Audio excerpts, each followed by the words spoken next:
is co-sponsored by Glow Looks Forever, Hair Waving Center, Non-Surgical Hair Replacement, Beauty and Hair Studio. Maharashtra solar manufacture association ने पत्र परिषद लेकर solar व्यवसाय में corona की वजह से चल रही परेशानियों पर प्रकाश डालने का काम किया है। इस दौरान उन्होंने कहा कि सोलार सिस्टम के लिए सब्सिडी देकर व्यवसाय बढ़ाने का लक्ष्य रखा गया था, मगर इस विषय पर न ही महावितरण ने और न ही मेडा ने ध्यान दिया, जिस वजह से सोलार व्यवसाय अब आर्थिक तंगी से गुजर रहा है। सोलर मैन्युफैक्चरर्स एसोसिएशन से हैं, ये हमारा विदर्भ चैप्टर है। महाराष्ट्र सोलर मैन्युफैक्चर एसोसिएशन यानी मास्मा पिछले 23 सालों से सोलर की प्रोडक्ट्स को और पॉलिसीज़ को पूरे स्टेट में इम्प्लीमेंट करने के लिए काम करती है और हमारे 7 रीजनल चैप्टर हैं ऑल ओवर महाराष्ट्र। जैसे कि सब लोगों को पता होगा कि एमएनआरई सब्सिडी प्रोवाइड करती है, लोकेट करती है, जिसको अलग अलग माध्यम से अलग अलग राज्यों में बांटा जाता है। आज से 3 साल पहले ये काम जो है मेडा करती थी, जिसके लिए उसके पास 800 एम्पैनल्ड वेंडर्स भी हैं और उन्होंने रिकॉर्ड टाइम में 50 मेगावाट की सब्सिडी भी बांटी थी। 3 साल पहले ये काम डिस्कॉम को यानी एमएससीडीसीएल को दिया गया था और उन्हें मात्र 25 मेगावाट की सब्सिडी बांटने को कहा गया था और उसमें ये भी कहा गया था कि वो मेडा का भी सहयोग ले सकती है, जो कि एमएससीडीसीएल ने लेना ज़रूरी समझा नहीं। 19-20 में सब्सिडी वितरण का कार्यक्रम हुआ ही नहीं। 20-21 में 27 मई 2020 को माननीय ऊर्जा मंत्री डॉक्टर नितिन राउत जी के कहने पे उन्होंने ये प्रोग्राम को स्टार्ट करने की सोची। इस एक जॉइंट वीसी हुई थी जिसमें मास्मा, मेडा और एमएससीडीसीएल तीनों थे और ऊर्जा मंत्री जी के कहे अनुसार एक जॉइंट कमेटी बननी थी कि कैसे सब्सिडी का वितरण हो और मेडा और मास्मा दोनों ने, मेडा और एमएससीडीसीएल दोनों ने सब्सिडी वितरण का कार्यक्रम करना था। दुर्भाग्यवश ना एमएससीडीसीएल ने खुद इस सब्सिडी का कार्यक्रम को तुरंत स्टार्ट किया, ना जॉइंट कमेटी बनी, ना उन्होंने मेडा को काम करने की अनुमति दी। 20-21 में भी टोटल जो सब्सिडी बांटी गई वो 25 मेगावाट में से 0.25 मेगावाट ही बांटी गई। 25 मेगावाट वो लोग नहीं बांट पाए। उन्होंने कुछ टेंडर की नियम शर्तें ऐसी रखी थी कि जिस वजह से जब 3000-4000 सोलर व्यवसायी एम्पैनल होना चाहते थे, सिर्फ 26 लोग एम्पैनल हो पाए, जबकि मेडा के पास ऑलरेडी 800 एम्पैनल्ड वेंडर्स थे। बट एमएससीडीसीएल ने मेडा को काम नहीं करने दिया, ना उन्होंने खुद काम किया। गौरतलब ये है कि इसी दौरान यही 19-20 और 20-21 में गुजरात जैसा राज्य जो हमसे आधे साइज का है, यहाँ पे 800 मेगावाट सब्सिडी का वितरण हो गया, यानी कि हमसे लगभग 3200 गुना ज़्यादा हमसे आधे साइज के राज्य में हो गया। ये जो सब्सिडी का पैसा है ये हमारे ही टैक्स पेयर्स मनी है जो सोलर के प्रमोशन के लिए हमको मिलता है, बट महाराष्ट्र के लोगों को ये सब्सिडी का पैसा नहीं मिल पाया। हाल ही में एमएनआरई ने एक रिव्यू मीटिंग ली थी, फिर कहा गया था कि भाई एमएससीडीसीएल चाहे तो मेडा की मदद ले सकती है, बट एमएससीडीसीएल मेडा की मदद नहीं ले रही है। ये 26 लोग जो उन्होंने एम्पैनल किए हैं, ये लोग सरकारी तय रेट से काम करने को तैयार नहीं है। ये लोगों से 6-6 महीना पैसा लेने के बावजूद काम शुरू नहीं कर रहे हैं और अब एमएससीडीसीएल इनको इतना सपोर्ट कर रही है कि जो टेंडर के टर्म्स थे, जिस वजह से ये 3000 लोग पार्टिसिपेट नहीं कर पाए, उन्होंने इनको ये टेंडर टर्म्स रिलैक्स भी कर दिए। ये 26 लोगों के लिए एडवर्टीजमेंट भी कर रही है। इसके बावजूद ये 26 लोग जो है, अगर आप में से कोई भी अपने घर का एक सोलर सब्सिडी के लिए आवेदन डालता है तो वो आवेदन ये लोग रिजेक्ट कर देते हैं और ये उसी की आवेदन एक्सेप्ट करते हैं जो उनको सरकारी रेट के अलावा ब्लैक में कुछ पैसा देता हो। उसी लोगों के ये रेट में ऊपर के पैसे लिए, कैश का बिना जीएसटी पे किए, उन्हीं लोगों का काम कर रहे हैं और सब्सिडी का कोई फ़ायदा मिल नहीं रहा है और एमएससीडीसीएल भी आंख मूंदे बैठी है। अब हालात ये हैं कि पिछले 2-3 सालों से जो बाकी के सोलर व्यवसायी हैं उनको तकलीफ हो रही है। इस प्रकार का एडवर्टीजमेंट जब एमएससीडीसीएल करती है तो जो 26 लोगों के अलावा जो लगभग लाख लोग सोलर व्यवसाय में कार्यरत हैं, हमारे ऊपर ये लांछन लगता है कि सब्सिडी होने के बावजूद हम लोगों को सब्सिडी नहीं दे रहे हैं। अभी आपकी क्या डिमांड है? अभी हम लोगों की डिमांड ये है कि अभी तो ये सिर्फ 25 मेगावाट था, एमएनआरई ने हाल ही में 500 मेगावाट और महाराष्ट्र के लिए एलोकेट किया हुआ है। तो ये 500 मेगावाट जो लगभग 600 करोड़ रुपए की सब्सिडी और एलोकेट की है। तो अब क्योंकि एमएससीडीसीएल नहीं कर पाई रही है पिछले 2 साल में, तीसरा साल शुरू है, तो अब एमएससीडीसीएल ने मेडा को भी इन्वॉल्व करना चाहिए। मेडा में ऑलरेडी 800 एम्पैनल्ड लोग हैं, ये 800 लोगों को भी काम करने का मौका देना चाहिए और नए एम्पैनलमेंट होने चाहिए ताकि ये सब्सिडी का पैसा फटाफट जैसे दूसरे राज्यों में बट रहा है, महाराष्ट्र जैसे राज्य के भी जो रहवासी हैं उनको भी हक है पैसे लेने का। It is tax payers money, तो ये हम लोगों को वापस मिलना चाहिए और सब लोगों को काम करने का मौका मिलना चाहिए ना ये 26 लोग काम कर पा रहे हैं और जो दूसरे लोग काम कर पा रहे हैं उनके ऊपर भी लोग उंगली उठा रहे हैं कि सब्सिडी नहीं दे रहे, जबकि हम सब्सिडी दे ही नहीं सकते। MSCDCL ने हमको एम्पैनल ही नहीं किया है, हम मेडा में एम्पैनल्ड हैं, वो काम नहीं। हम लोग पिछले 3 सालों में इतनी ज़्यादा हमारे साथ ज़्यादतियाँ हुई हैं, लोगों को लगता है सब्सिडी है हम देना नहीं चाह रहे, हमारे ऑर्डर कैंसिल हो रहे हैं। MSCDCL पेपर में डाल देता है 40% की सब्सिडी है, अब तो हमारे ग्राहकों को मैसेज कर रहा है कि 40% की सब्सिडी है। जो सब्सिडी लेने जाता है उसको तो सब्सिडी मिलती नहीं है, बट जो बिना सब्सिडी के काम कर रहे हैं उन लोगों के भी ऑर्डर कैंसिल हो रहे हैं। MSCDCL ने इन लोगों को इतनी शय दी हुई है कि टेंडर टर्म्स को पूरा रिलैक्स कर दिया इनके लिए। जो tender terms already Nagpur bench of Mumbai high court और Aurangabad bench of Mumbai high court में चैलेंज्ड हैं, उसको भी उन्होंने उन 26 लोगों के लिए रिलैक्स कर दिया। तो बाकी 1 लाख जो सोलर व्यवसाय में कार्यरत लोग हैं वो लोग अपने, एक तरफ हम लोग कहते हैं इंटरनेशनल प्लेटफॉर्म्स में हमारे प्रधानमंत्री जी कहते हैं कि हम 175 गीगावाट करेंगे, 40 गीगावाट हम लोग रूफटॉप के माध्यम से करेंगे और उसके लिए बढ़िया बढ़िया स्कीम है। MNRE पैसा देने को रेडी है, बट डिस्कॉम उसको इम्प्लीमेंट ही नहीं कर रही है, उल्टा जो काम हो रहा है उसको भी रोक रही है। आगे की रणनीति क्या है? आगे की रणनीति ये है कि हम लोगों ने आज ये प्रेस के माध्यम से बात को उजागर किया है। हम लोगों ने 3 से 4 दिन का समय इंतजार करना है। ये 3 से 4 दिन में अगर उन लोगों ने सिस्टम को नहीं सुधारा, अगर एक जॉइंट कमेटी नहीं बनी कि जो जिसमें मेडा भी हो, MSCDCL भी हो, मास्मा भी हो, जैसे कि हमारे ऊर्जा मंत्री जी ने प्रयास बहुत किए हैं, बट अगर वो सफल नहीं हो पाते तो हम लोगों के मेंबर्स ना लोन भर पा रहे हैं ना सैलरीज दे पा रहे हैं, तो हम लोगों को आंदोलन करना पड़ेगा। हम लोग 3 से 4 दिन रुकेंगे, अगर नहीं हो पाता तो हम लोग आंदोलन करेंगे।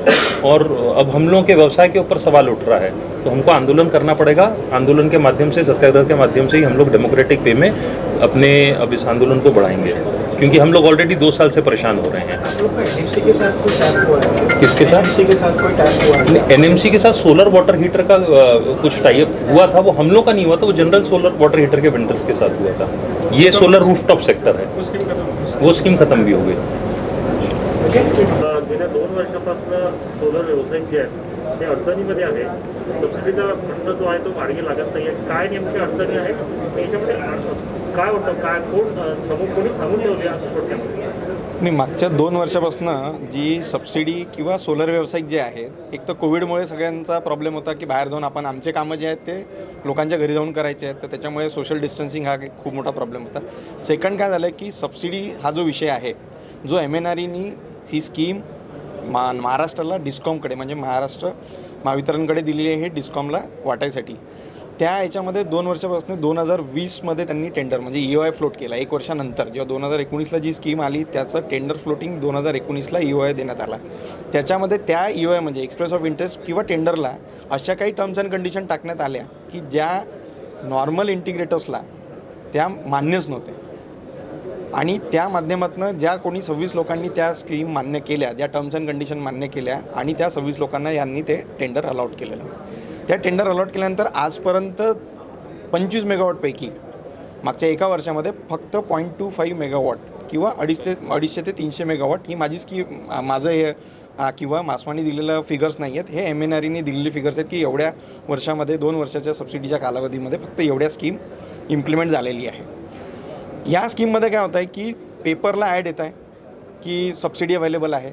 आता 2 दिवसापूर्वी किंवा कालच्या परवाच्या याच्यामध्ये कस्टमर्सला मॅसेजेस येत आहेत की सबसिडी अवेलेबल आहे, आणि त्या लिंकवर जेव्हा तुम्ही जाता ती लिंक ओपन होत नाही, आणि सबसिडीच्या माध्यमातून जे लोक त्या लिंकवरती जाऊन ज्या 26 लोकांना कामं देतात आहेत ते कामं पण बऱ्याचशा ठिकाणी होतच नाही आहे, रिजेक्ट करतात आहे। आपल्याकडे काही काही असे कस्टमर्स आहेत ज्यांच्याकडनं 6-6 महिने झाले त्यांनी अप्लाय करून ठेवलेले आहेत आणि ते कस्टमरपर्यंत पोहोचू शकत नाही आहे। याच्या उलट काय होतं की जे इंटिग्रेटर सबसिडीमध्ये काम करत नाही आहे ते काम करत असताना अशा प्रकारच्या न्यूज आल्या तर कस्टमर काय होतो की थोडासा भीतो आहे की कस्टमर सबसिडी आहे म्हणून पेपरमध्ये महावितरण किंवा न्यूज येत आहे, आणि इंटिग्रेटर सांगते की बाबा तुम्ही आम्हाला काहीतरी खोटं बोलून किंवा आमच्यावरती अविश्वास असल्यामुळे ह्या बिझनेसला अजून समोर चालना येण्याची शक्यता कमी होतात। आणि 2 अडचणी सगळ्या डिस्ट्रीब्युटर पुढे येत आहेत, कशा प्रकारे ते सगळे आर्थिक संकटात सापडलेले आहेत? काय होतं की मागच्या 30 तारखेला एक न्यूज आली की 40% सबसिडी अवेलेबल आहे, पेपरला न्यूज दिली महावितरणनी। त्या याच्यामध्ये ज्यांच्या कस्टमर्सकडे कामं चालू होते, ज्यांनी ऑर्डर्स दिले होते, ज्यांचे ऑलरेडी सिस्टम लागले त्यांनी शेवटचा टप्पा बाकी होता, त्यांनी सगळ्यांनी पैसे थांबवून दिलेत. त्यांनी सांगितलं की सबसिडी अवेलेबल, आता तुम्ही आम्हाला सबसिडी आणून द्या.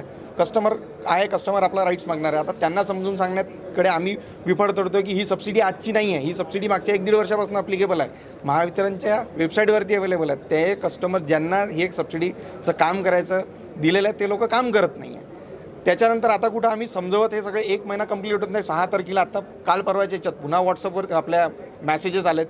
आता काय होतं की कस्टमर्सला कन्व्हिन्स करणे हे आम्हाला खूप काय म्हणतात आहे पेनफुल झालेलं आहे. आणि दर महिन्याच्या अखेरीला अशा टाईपचे जर का मॅसेजेस आणि येतात तर वेळेवरती सॅलरीज देणे, EMIs आहेत, रेंट्स आहेत आणि टॅक्सेशन आहेत, ह्या कुठनं भरायचे.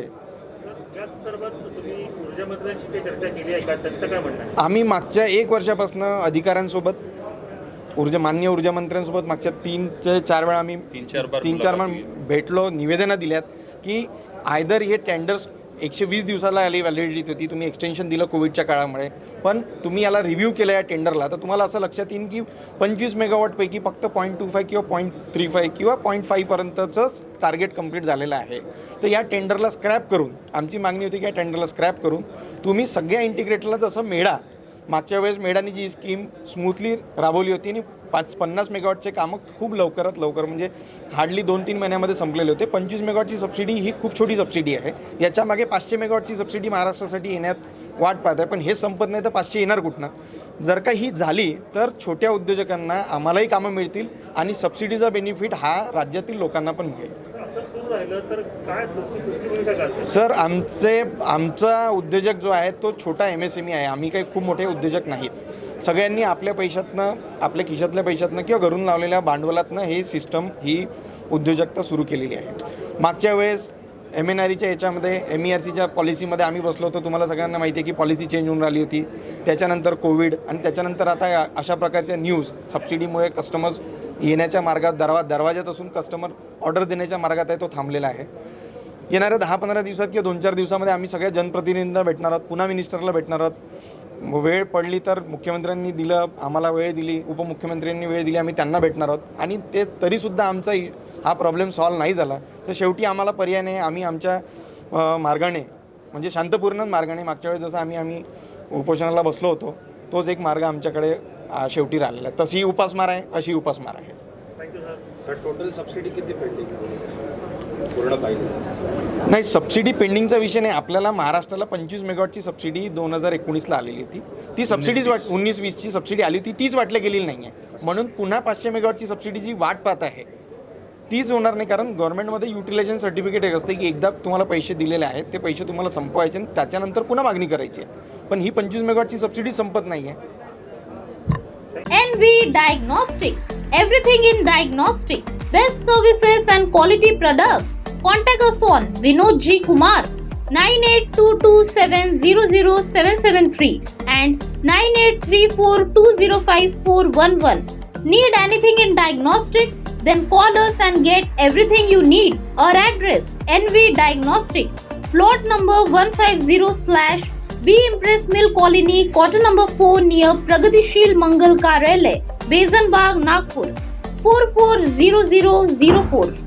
ये मजदूर का हाथ है कातिया, लोहा पिघलाकर उसका आकार बदल ये देता है। मजदूर का हाथ है कातिया, लोहा पिघला के उसका आकार बदल देता है। मजदूर का हो या डॉक्टर का, हाथ तो धोना पड़ेगा ना। मम्मा, साबुन से नहीं। है नेचर ग्रीन का हैंड वॉश, ये मारे हाथों के जर्म्स करता है प्रोटेक्ट। ये है नेचर ग्रीन का हैंड वॉश, ये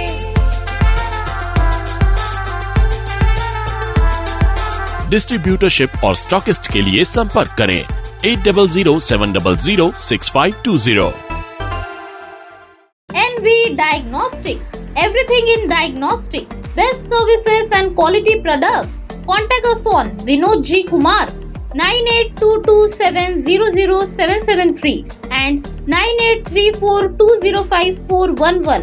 Need anything in diagnostics? Then call us and get everything you need. Our address: NV Diagnostics, plot number 150/B Impress Mill Colony, quarter number 4 near Pragatishil Mangal Karyalay, basin Bagh Nagpur 440004।